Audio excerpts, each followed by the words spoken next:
Assalamualaikum warahmatullahi wabarakatuh. Perkenalkan, nama saya Amalia Hatta dengan NIM 10572116520. Di sini saya akan memaparkan dengan ringkas dua materi, yaitu Responsibility Accounting dan Activity Based Costing atau ABC, beserta contoh kasusnya. Video ini saya buat untuk memenuhi tugas MIT atau ujian tengah semester pada mata kuliah Manajemen Akuntansi dengan dosen pengampu Bapak Muhammad Nur Abdi, SEMM. Baiklah, mungkin itu saja sebagai pembuka dalam video ini. Langsung saja kepada penjelasan isi materi dari saya. Terima kasih. Responsibility Accounting atau akuntansi pertanggungjawaban. Akuntansi pertanggungjawaban adalah suatu sistem akuntansi yang disusun sedemikian rupa sehingga pengumpulan dan pelaporan biaya dan pendapatan dilakukan sesuai dengan pusat pertanggungjawaban dalam organisasi dengan tujuan agar dapat ditunjuk orang atau kelompok orang yang bertanggung jawab atas penyimpangan biaya dan pendapatan yang dianggarkan, menurut Mulyadi. Dapat disimpulkan bahwa akuntansi pertanggungjawaban mengelompokkan anggota-anggota organisasi dalam perusahaan berdasarkan tanggung jawab masing-masing bagian. Setiap bagian harus bisa mempertanggungjawabkan laporan yang mereka buat. Oleh karena itu, terdapat pula kelompok yang bertugas untuk mengawasi penggunaan dana dan yang menangani apabila terjadi penyelewengan. Selanjutnya, syarat menetapkan akuntansi pertanggungjawaban. Yang pertama ada struktur organisasi. Struktur organisasi harus menggambarkan aliran tanggung jawab, wewenang, dan posisi yang jelas untuk setiap unit kerja dari setiap tingkat manajemen serta menggambarkan secara jelas pembagian tugasnya. Yang kedua ada anggaran. Setiap pusat pertanggungjawaban harus ikut serta dalam penyusunan anggaran karena anggaran merupakan gambaran rencana kerja para manajer yang akan dilaksanakan dan sebagai dasar dalam penilaian kerjanya. Yang ketiga ada penggolongan biaya. Pemisahan biaya ke dalam biaya terkendalikan dan tidak terkendalikan perlu dilakukan karena tidak semua biaya yang terjadi di suatu bagian dapat dikendalikan oleh manajer. Yang keempat ada sistem akuntansi biaya. Setiap tingkatan manajemen merupakan pusat biaya dan akan dibebani dengan biaya-biaya yang terjadi di dalamnya yang dipisahkan antara biaya terkendalikan dengan biaya yang tidak terkendalikan. Yang kelima ada sistem pelaporan biaya. Pada bagian akuntansi biaya setiap bulannya membuat laporan pertanggungjawaban untuk setiap pusat-pusat biaya itu sendiri. Selanjutnya ada tujuan dan fungsi accounting responsibility. Tujuan akuntansi pertanggungjawaban adalah mengajak para karyawan untuk melakukan pekerjaan yang benar serta dapat bertanggung jawab atas penyimpangan biaya maupun penghasilan atau pendapatan perusahaan. Adapun keuntungan dari akuntansi pertanggungjawaban itu sendiri adalah individu dalam organisasi ikut berperan serta dalam pencapaian sasaran perusahaan secara efektif dan efisien.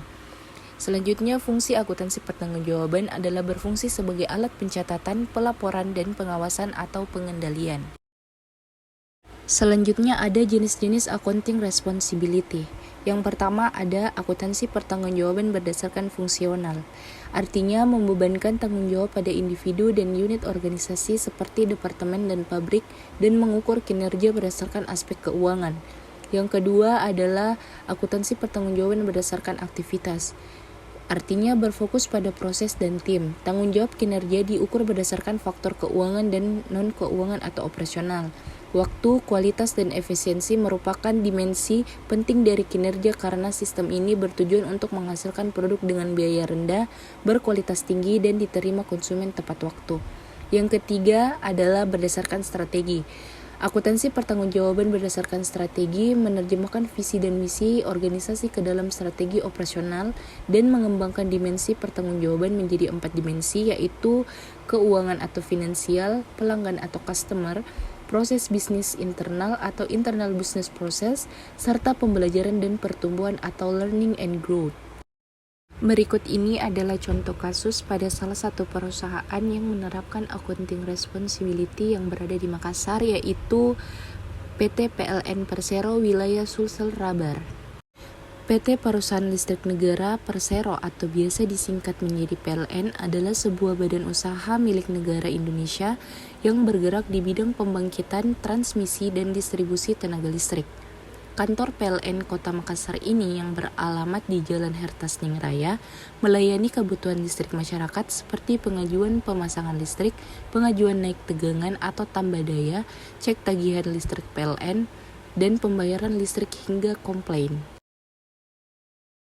Berikut ini adalah susunan struktur organisasi pada PT PLN Sulsel Rabar.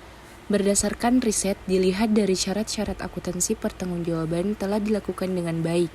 Struktur organisasi menunjukkan kerangka atau bagan yang menggambarkan jaringan hubungan kerja dan susunan pola hubungan yang menunjukkan kedudukan, tugas, dan tanggung jawab secara hierarki yang terdapat pada suatu perusahaan.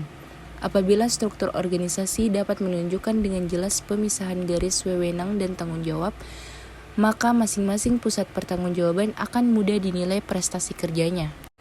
Pada PT PLN Persero, dalam penyusunan anggaran penjualan, manajer penjualan juga mempertimbangkan berbagai faktor dengan maksud agar anggaran penjualan yang disusun dapat lebih realistis sehingga dapat lebih mudah untuk mencapainya.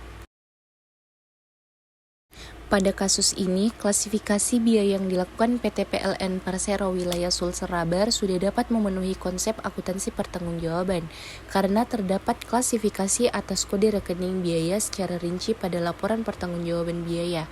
Berkaitan dengan penjelasan sebelumnya, hal ini akan mempermudah manajemen menelusuri siapa yang bertanggung jawab bila terjadi penyimpangan anggaran dan juga berakibat lemahnya pengendalian karena pertanggungjawaban yang tidak jelas. Pada PT PLN Persero Wilayah Sulsel Rabar, membuat laporan pertanggungjawabannya tiap tahun sekali yang dibuat secara rinci oleh manajer keuangan. Manajer tiap bagian wajib menyerahkan bukti-bukti pembayaran atau penggunaan dana perusahaan untuk aktivitas perusahaan kepada manajer keuangan. Kemudian manajer keuangan akan membukukannya dalam bentuk laporan pertanggungjawaban per tahun untuk diserahkan kepada direktur perusahaan sebagai pedoman untuk menilai kinerja tiap-tiap pusat pertanggungjawaban. Selanjutnya masuk kepada materi kedua, yaitu Activity Based Costing. ABC atau Activity Based Costing adalah metode penentuan biaya produk yang pembebanan biaya overhead berdasarkan pada aktivitas yang dilakukan dalam kaitannya dengan proses produksi. Adapun manfaat dari sistem ABC adalah pengukuran profitabilitas yang lebih baik, pembuatan keputusan yang lebih baik, perbaikan proses atau proses improvement, estimasi biaya, dan juga penentuan biaya kapasitas tak terpakai. Selain manfaat, ABC juga memiliki beberapa keterbatasan, yaitu yang pertama ada alokasi. Artinya tidak semua biaya memiliki aktivitas atau pemicu konsumsi sumber daya yang sesuai. Yang kedua, pengabaian biaya. Biaya produk atau jasa yang diidentifikasi oleh sistem ABC cenderung tidak memuaskan semua biaya yang terkait dengan produk atau jasa, seperti biaya untuk aktivitas pemasaran, riset periklanan, pengembangan, dan lain-lain. Yang ketiga ada biaya dan waktu. Salah satu kendala dalam penerapan ABC adalah besarnya biaya aplikasi dan lamanya proses implementasi ABC itu sendiri. Selanjutnya terdapat 5 komponen dalam sistem ABC, yaitu yang pertama ada resources atau sumber daya.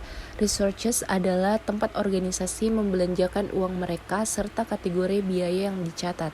Sumber daya didefinisikan sebagai elemen ekonomi atau uang yang diterapkan atau digunakan dalam pelaksanaan aktivitas. Contohnya gaji dan material. Yang kedua ada resources drivers atau penggerak sumber daya. Adalah dasar untuk menelusuri sumber daya ke aktivitas. Penggerak sumber daya didefinisikan sebagai ukuran kuantitas sumber daya yang dikonsumsi oleh suatu aktivitas. Contohnya, presentasi total meter persegi ruang yang ditempati oleh suatu aktivitas itu. Yang ketiga ada aktivitas. Aktivitas adalah unit kerja.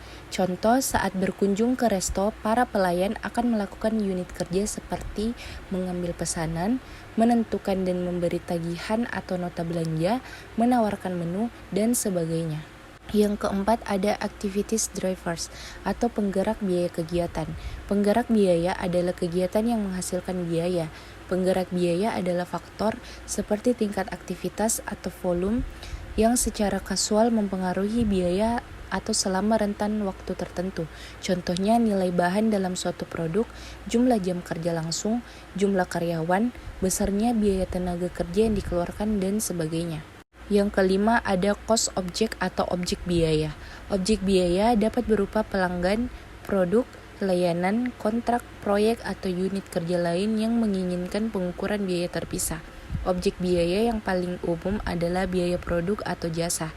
Penggerak aktivitas digunakan untuk melacak biaya aktivitas ke objek biaya itu. Berikut ini adalah contoh kasus penentuan HPP menggunakan metode EBC pada salah satu pelaku usaha yaitu CV Rumah Jahit Ummu Aisyah. Rumah Jahit Ummu Aisyah adalah salah satu rumah jahit yang telah berdiri sejak tahun 2016 dan berlokasi di Antang yang memproduksi kerudung, gamis, dan rok.